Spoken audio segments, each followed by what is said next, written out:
Ed here with Digital Digest. I've been away for a couple of weeks, was on a little bit of a vacation, but I'm back and I wanted to answer the most frequently asked question I've been getting these days, which is basically which 7-inch Android tablet is right for me. Now, everyone has their own criteria, whether it's that they're budget conscious or a power user, or really just looking for the most, the best available device despite whatever the price may be. So I basically just wanted to do a roundup on devices I have reviewed in the past. As you can see, we have the eLocity A7, the Samsung Galaxy Tab, and the Archos A70. And that is the 250 gig unit, not the 8 gig flash, but it will serve for the purpose of this review. So basically, let's go over the pros and cons of each of these devices, and maybe this will help you guys figure out which tablet is right for you, at least among this group. The eLocity A7 has been reduced in price. It's now $300 via Amazon through J&R. So it's looking like a pretty good value.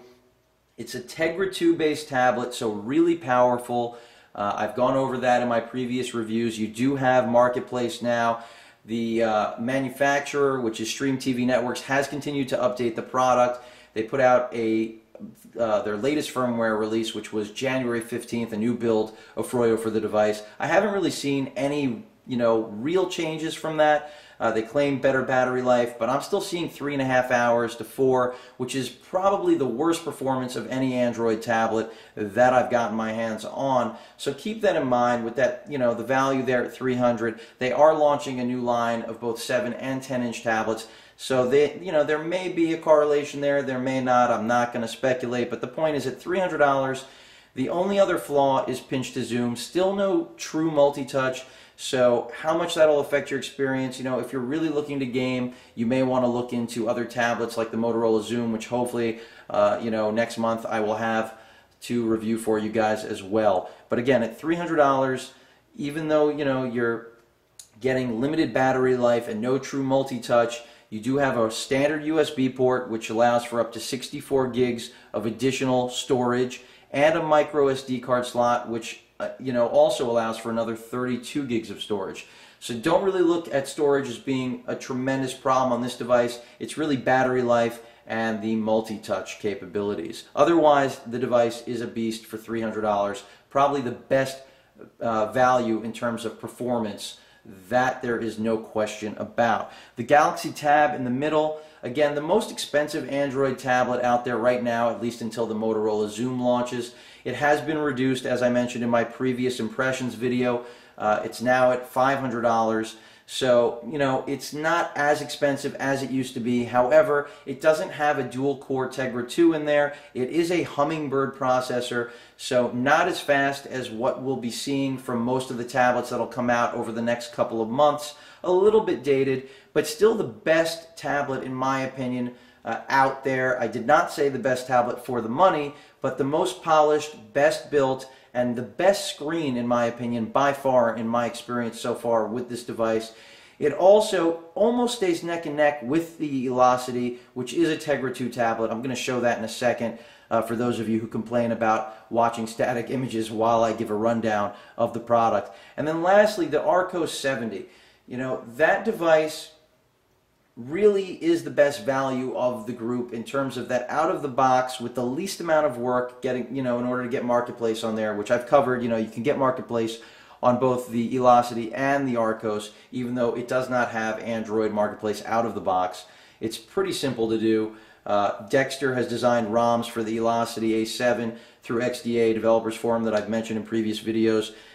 He's done a great job in terms of supporting the product really more than the manufacturer has. And the same goes for Archos. They've tried their best, but it really comes down to the community, and that's part of the great thing about Android.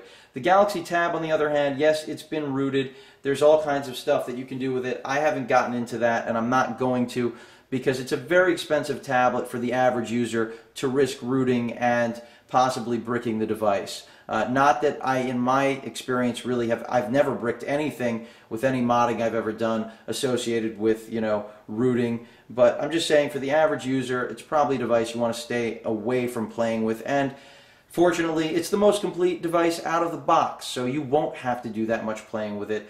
Again, that comes at the steepest current price point, which again is $500. Now, basically what I think it comes down to is that if battery life is important to you, you can't really look at the eLocity. You have to look at either the Galaxy Tab or the Archos, because they both are in the realm of 6 to 7 hours.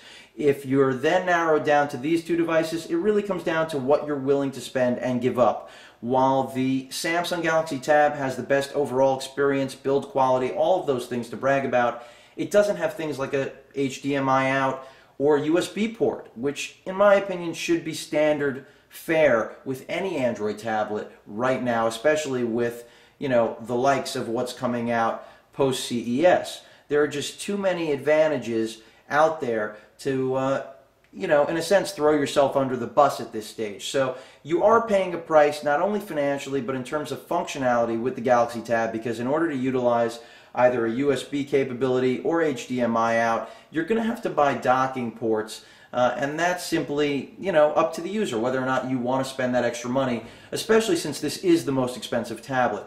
The Archos 70, again, really the best value, because even though it doesn't have the processing power of the eLocity, it's going to give you that 6 to 7 hours of battery life. It does have an ARM A8 chip similar to the Hummingbird found in the Samsung Galaxy Tab. However, it is a Texas Instrument based design, and you know, it just has, you know, less memory. The front-facing cam isn't as good, but if you're going with something like the 250 gig unit that we have here in this review, which is priced at $350, even there it's a value, because there is no device yet to at least compare that to. There's no device out there that has 250 gigs of onboard storage, at least in the tablet sector, especially the 7-inch form factor and weighing around a pound, a little less than that.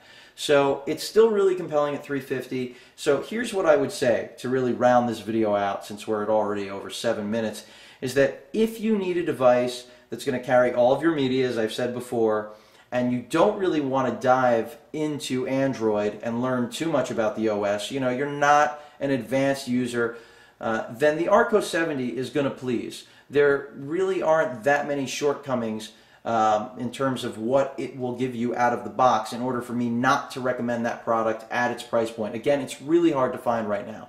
The Galaxy Tab, in my opinion, is the best Android tablet to date in terms of out-of-the-box experience, battery life, build quality, but again, the most expensive, and I'm not really sure that the majority of users out there are ready to spend that kind of money on a 7-inch tablet. Even though I like the 7-inch form factor, there's no question that the 10-inch is the most popular right now. That could be a product of the iPad and its success. Either way, I think the Motorola Zoom is where you want to go if you're waiting for a 10-inch tablet, even though it looks like it's going to be $800. It is a really compelling option. You know, they're starting to really blur the line between tablet and computer, and that's what's really interesting about the Android segment as opposed to the iPad. And then, you know, of course, the eLocity, again, really compelling. For $300, you're getting probably the most powerful tablet out there right now that actually works, but no multi-touch, and again, poor battery life. All of these devices, again, do have front-facing cameras. The Galaxy Tab does have a 3-megapixel rear camera. All the new tablets will have better cameras. Whether or not that's important to you, again, up to the user. But I think that gives you guys a pretty good, you know, impression of what all three of these devices have to offer. And this is after my prolonged experience with all three of them. So again, you know, if you're looking for best value, Archos probably still reigns supreme. If you're a performance junkie, go with the eLocity if you can live with the battery life. And then, of course, if you have to have the best, get the Galaxy Tab. But do know that much better products will be here as soon as the middle of next month, as in, I think, February 17th is the tentative launch of the Motorola Zoom. Anyway, hope this video helps those of you who are trying to figure out what to purchase. Any questions or comments, please feel free to post them. And as usual, please feel free to subscribe. Later.